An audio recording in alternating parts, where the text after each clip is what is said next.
In 1969, the Rolling Stones went on tour and charged between $5.50 and $8.50 for a ticket, approximately $40 to $60 in today's money. And as you can imagine, there was complete and utter uproar, because at the time, ticket prices averaged $3.50. Fast forward to the 90s and they were charging $50 a ticket. And fast forward to today, when they charge $370 per ticket on average. Now, the reason why ticket prices have gone up so much is because touring today is so much more extensive and have a much higher production value. After all, we don't just want an artist to turn up and sing some songs. Now, we want t-shirt cannons, we want explosions, we want screens everywhere, we want a bigger, louder PA. It's a very, very different time, and these costs go into a massive, massive spreadsheet.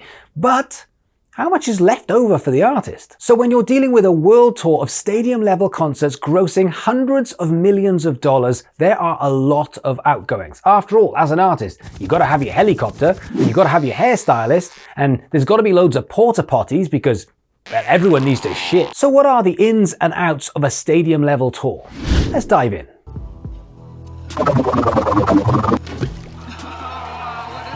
So it all starts with the actual gig itself. In fact, it starts with the who, what, when, where, and why. All of these things make a huge difference on how much is coming in and how much is going out. After all, are you playing a festival? Are you putting on a world tour? What sort of venue are you putting on? Or is this a birthday party for some billionaire? Now, this means the promoter will do a lot of the heavy lifting and take most of the risk. But how much depends on the artist and the venue. For example, if you're booking a world tour as the Foo Fighters, well, let's face it, there's a lot less risk that the Foo Fighters aren't going to sell out their world tour. Whereas if you're dealing with Grandad's belly button fluff extractors, well, chances are they might not hit their quota. And therefore, a company like Live Nation will work out the finances and take more or less depending on that risk. Now, if you're looking at the world's biggest artists like Taylor Swift or The Weeknd or Biebs, then they're probably going to command somewhere between $1 or $2 million, maybe more, for that concert. But that doesn't give the full picture of the breakdown and risk that goes on into a world stadium tour. Firstly, you need a venue, and when it comes to stadiums, they come in different sizes and price ranges. After all, if you're trying to book Wembley Stadium or MetLife Stadium in New York, it's a very different price point than if you're trying to book a stadium in Buckfuck America or maybe Bolton Wanderers. No offense, Bolton. Now, a low-end stadium still set up for concerts might cost you $250,000 for that concert, but a high-end stadium could easily cost you $1.5 million or more. That is a lot of tickets before you've done anything. Then you've got the crew, and a huge amount of money goes into staffing these events. After all, if you're playing an arena, you're probably going to need 400 people for that concert. But if you're doing a stadium, much like a band like U2, you could easily have 1,000 people in the process for that concert. So let's look at what type of crew you're going to need when you're playing a stadium level gig. It all starts with your tour manager. Now, we're not talking about someone who knocks on the door and wakes you up in the morning, make sure you get on the van. We are talking someone who is meticulous and overseeing the entire event. So you might have a tour management team. Then after that, you have got the stage. Now, the stage might have cost you $5 million to make, but it has to be inserted and it has to be built via scaffolding and a lot of crew. Then you've got a lighting crew, you've got sound engineers, you've got visual for all of those screens, you've got security, you've got merch stands, you've got medical, you've got musicians, you've got dancers, you've got drivers, you've got catering. The list of people is huge. In 2009 to 2011, U2 put on the 360 tour and they sold 7 million tickets. They played 110 dates worldwide. The tour was so big that they had 32 18-wheel trucks taking all of the stage and everything else around, and it took 3 days to construct the stage with over 300 people working on it. Then you've got transportation. So there's going to be a lot of flights, not only for yourself, but for most of the crew, unless, and probably, you're in a tour bus. Now, a tour bus will set you back around about $2,000 a day, give or take. and it's $1.50 per mile, and then there's a $500 cleanup fee when you take it back, because we all know what you get up to on tour.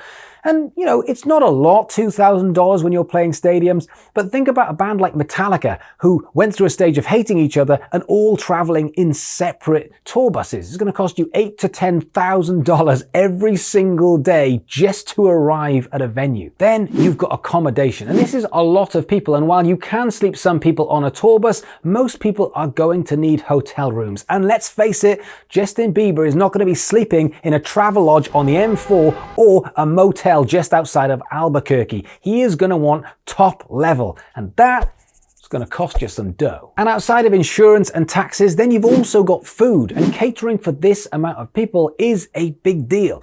We're not pulling over to the side of the road for a Ginster's pasty and an energy drink. We're talking about a full catering team. So a stadium tour of this level could easily set you back $1 million every single day. Now think about that, because that stadium tour might potentially be only doing 3 or 4 venues a week, or maybe less.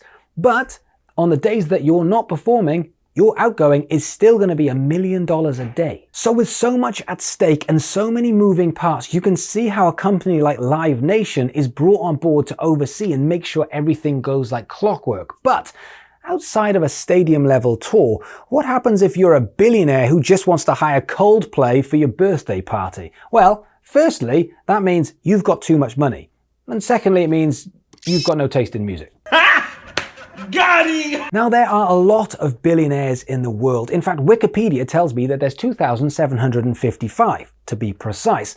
But what if you cash in your crypto winnings, become a billionaire, and you do want to get the likes of Ed Sheeran or Taylor Swift to turn up at your birthday party to entertain all of your mates? Well, we went through this. It's about $1 million, right?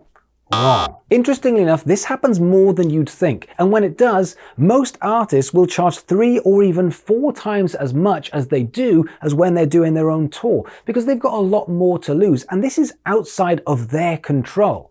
Think about it. Most artists of this size, they don't need the money, so therefore, what else have you got?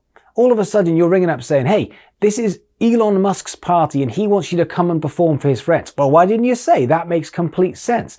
But other than that, most artists don't want to be flown to Dubai to parade around like some kind of performing dolphin at SeaWorld. You're dealing with multi-millionaires in themselves, and even if you can get them to agree to come to your party and you can agree on a massive fee, there's going to be more than that, because they're going to want to be flown on a private jet, all at your cost. Then there's the staging, the lighting, and the PA that they expect to be at top notch, which is all at your expense. And then after that, you've got a slap up meal, which, let's face it, we're not going down to Burger King and sitting in the BK lounge, are we? We're going to be having champagne and caviar.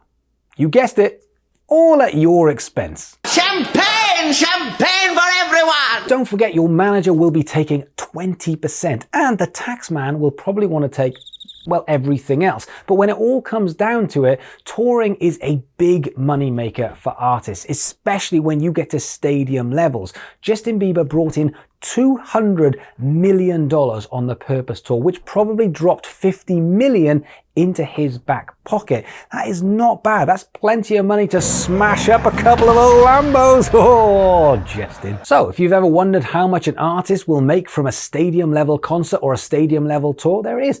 Could be anything from $1 million plus per night. But you can lose a lot of money if you don't put a tour on properly, which is why you get companies like Live Nation, for example. They are so rich because they take a lot of the risk, but in doing so, they will also take a big slice of the pie. So guys, thank you so much for watching. I really enjoyed actually researching this and watching a load of stadium gigs whilst I was doing it. So my question for today is, what's your favorite stadium gig that you have ever been to? Leave it in the comments below. Other than that, do me a favor, hit that like button. It really does make a difference. And thanks for watching. I'll see you guys soon.